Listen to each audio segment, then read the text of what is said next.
So I think this one's going to be quite an experience. I have a note. NorCal, thank you once again for attempting to repair my VCR. As a refresher, here are the symptoms of what I experience. Some tapes track fine. Some tapes will have lines in the picture and will not track well. Hi-Fi will crackle and go in and out. If a tape is played using the linear, non-Hi-Fi track, it is noticeably quieter than the linear audio should be. And most of the time there is a thumping sound through the duration of the tape while playing linear audio. I do transfers to digital and some older tapes do not have the Hi-Fi tracks, so it is important to me to have the linear audio working. The symptoms occur with many tapes recorded at any speed. It does not matter if it was recorded in SP or SLP/EP. Included is the remote, may not be original but works, and another audio control track assembly from another Hr-S9911U that had unrelated problems. If possible, please also test recording. Thank you for helping keep things like this out of the junkyard. Repair is the best form of recycling. Call me anytime if you have questions, concerns, or need more information. So yes,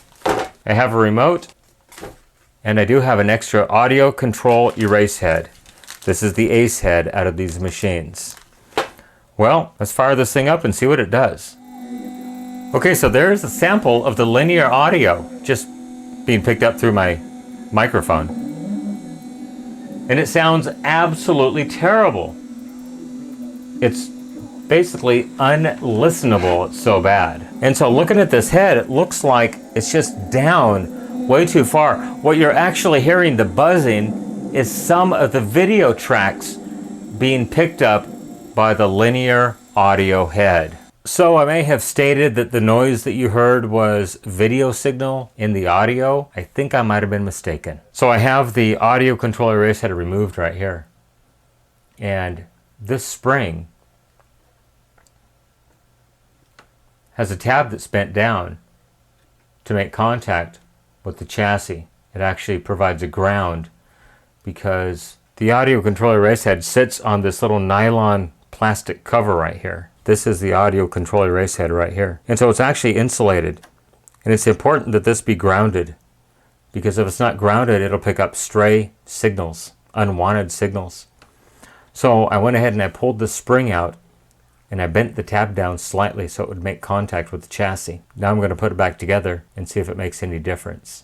Okay, so a couple of things that I did. This is actually the top of the cylinder motor, the drive portion. The coils or the stator attaches to this machined ring. And if you look right here, you'll see this little spring right there. So if I rotate the cylinder, you'll see the spring moves. There's actually a carbon brush in there that provides a ground to the rotating portion of the cylinder motor. I went ahead and I removed this whole piece right here, and the rotating portion was really gummed up, so I went ahead and I cleaned it with some magical solution acetone, and I went ahead and I scuffed up the top of it ever so slightly, as well as scuffed up the end of the carbon brush to get a new mating surface. So I'm going to go ahead and put this back together, and I'm going to try to find a signal that I can put into this thing to record some linear audio and play it back and see what the quality is. And the reason I did this was because I noticed just audibly you could hear this thing spinning. It was making a lot of noise, and I even found a bunch of carbon dust down in here. This is the magnet portion for the video head, and it looks like it might have been rubbing on there. I'm not quite sure, but anyhow, I cleaned a bunch of the carbon dust out of here, and it's much quieter now. And so that can affect the hi-fi audio if there's any disturbance in the rotational speed or any type of interference. If the rotating portion of the cylinder, this portion down here, isn't grounded correctly, it can actually pick up stray interference. And because the video heads pick up such a low signal from the tape, it's important that no extraneous interference be added to their signal, otherwise they can reproduce that and cause, well, noise in the picture and in the sound on a hi-fi audio signal, because the hi-fi heads are mounted on the video cylinder to record the audio FM signal in and decode it off of the tape. Okay, so I have some copyright-free audio going into this unit. I'm going to go ahead and hit the record in SP, let it spool up, get going, and then I'll hit the play button on the MP3 player. So we'll do an SP recording test and an EP recording test. We'll play back the differences in the hi-fi audio versus the linear audio track. So we'll just let this record for about 30 seconds or so, then I'll switch it to EP. We'll do the same thing over and then we'll play it back.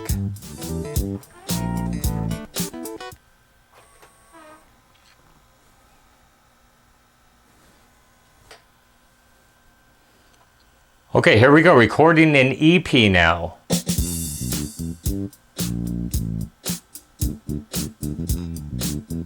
Okay, now we'll stop it, we'll play it back and see what it sounds like, both on the hi-fi track and on the linear audio track. Okay, so here is the SP linear audio track playback test. It doesn't sound too bad. Keep in mind, the upper end of the SP audio playback is about 8,000 Hertz. So it's not going to be as good as hi-fi audio, but it's very much acceptable for SP. Now we'll go ahead and switch it over to SLP or EP, the 6-hour mode, keeping in mind once again that the upper end of the EP or SLP audio track is about 3,000 to 4,000 Hertz. So here we go.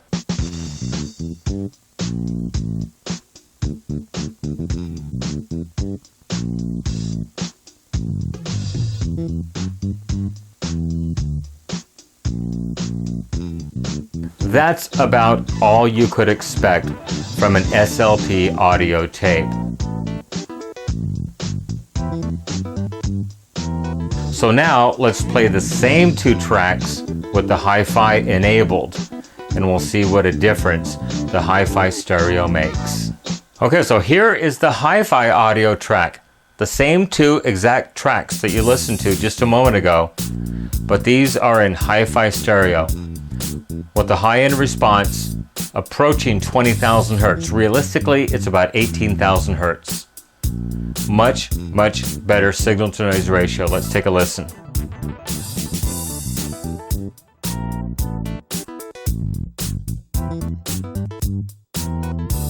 Now we'll switch it over to EP, and I bet you won't be able to tell the difference between SP and EP.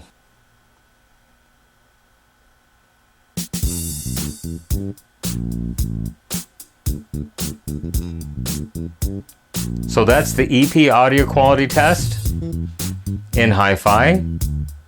Should have virtually the same audio dynamics, the same signal to noise ratio, the same frequency response, up to effectively about 18,000 Hertz. Because the hi-fi audio tracks are mixed with the video tracks. I've explained that in a different video, so I won't go into it on this one. But sounds absolutely perfect. But anyhow, I think that's going to be it.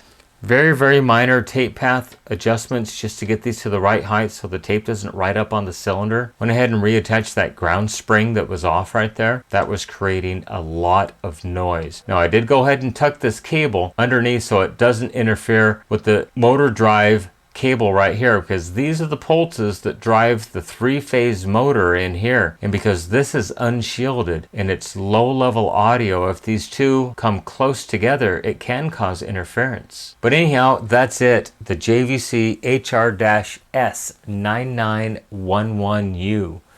Hopefully this customer is going to be happy with this minor repair. Got about an hour and a half into this unit, so not too terribly expensive. We'll get it back on the road again and save this thing from the scrap heap, from the recycle bin.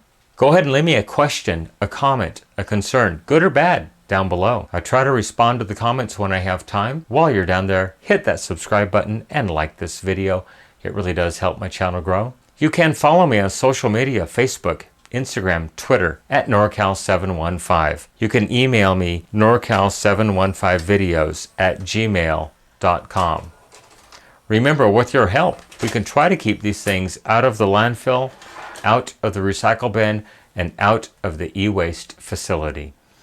Everybody, thank you for making it to the end of this video. I really appreciate it.